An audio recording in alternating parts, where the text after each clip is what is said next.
চিংড়ি মাছের মাথা ফেলে না দিয়ে আজকে তোমাদেরকে লাউয়ের একটা মজাদার রেসিপি করে দেখাবো।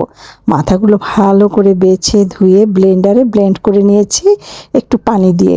এতে করে মাথাগুলো একদম ব্লেন্ড হয়ে যাবে, মানে দেখো হাত দিয়ে দেখাচ্ছি, কোনো কাটা বা কিছু নাই।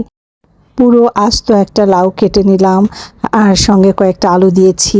আর মশলার জন্য শুধু পেঁয়াজ, রসুন আর কয়েকটা কাঁচামরিচ একটা হ্যান্ড চপার বাটিতে দিয়ে আমি এটা কেটে নিচ্ছি, মানে কুচিয়ে নিচ্ছি। এই বাটিটা আমি দারাজ থেকে 310 টাকা দিয়ে কিনেছি। খুবই ইউজফুল একটা বাটি। তোমরা যারা কুচাতে ঝামেলা মনে হয় এই বাটিটা ইউজ করতে পারো। আর চিংড়ি মাছের মাথা ফেলে না দিয়ে জমিয়ে রাখে তারপরে এরকম যে কোনো একটা তরকারি রান্না করে নিতে পারো। মাথা বেটে তরকারি রান্না করলে কিন্তু অনেক ভাল লাগে। আর যারা ব্লেন্ডারে না পাটায় বেটে নিবা তারা কিন্তু একটু হাত দিয়ে ছেঁকে কিছুটা কাটার কোটা ফেলে দিও, তা না হলে খচখচ করবে। ব্লেন্ডারে যেমন একদম ব্লেন্ড হয়ে যায়, পাটায় বাটলে কিন্তু আর ওরকম ব্লেন্ড হয় না। এবার আসো রান্নায়। কড়াইয়ে অল্প করে তেল দিয়েছি, মানে একটা লাউয়ে যা লাগে আমি নর্মালি রান্না করে দেখাচ্ছি। তার মধ্যে কুচি করা মানে পেঁয়াজ, রসুন, কাঁচামরিচগুলো দিয়ে তার মধ্যে সেই মাথার মানে ইয়েটা দিয়ে দিচ্ছি, ব্লেন্ড করাটা। একটু হলুদের গুঁড়া দিয়েছি, স্বাদ মতো লবণ দিয়ে মশলাটা ভালো করে কষিয়ে নিয়েছি। আর তোমরা দেখতেই পেলা যে হ্যান্ড চপারে কি সুন্দর কুচি কুচি হয়েছে, একদম বাটা মশলার মতো।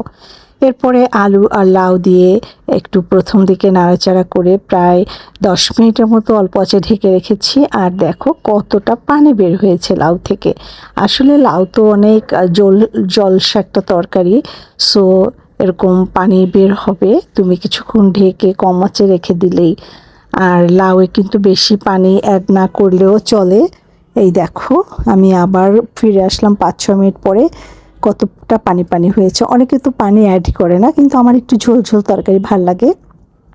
তোমরা একটু ঝোল ঝোল রান্না করে দেখবা, ভালোই লাগে। তো আমি এবার 1 বাটি পানি দিয়েছি, একটু ধনিয়া পাতা কুচি দিয়ে দিলাম। আর লাউটা যেহেতু ভালো এখনই দেখা যাচ্ছে গলে গেছে। যদি শক্ত লাউ হয় তাহলে সেক্ষেত্রে একটু বেশি সময় জ্বালাতে হয়। ঢাকা দিয়ে আবার কিছুক্ষণ রান্না করছি। এভাবে 2-3 বার ঢাকা তুলে তুলে রান্নাটা করে নিতে হবে যতক্ষণ না পর্যন্ত আলুটা সিদ্ধ হয়। যেহেতু চিংড়ি মাছের অনেক দাম তাই আমি মাথাগুলো ফেলি না, ছোট আলাদা একটা পলিথিনে বা বক্সে তুলে তুলে রাখি মাছটা খাওয়ার পরে। পরে বেটে এরকম একটা তরকারি রান্না করি। আর খুবই সুন্দর একটা স্মেল বের হয়েছে।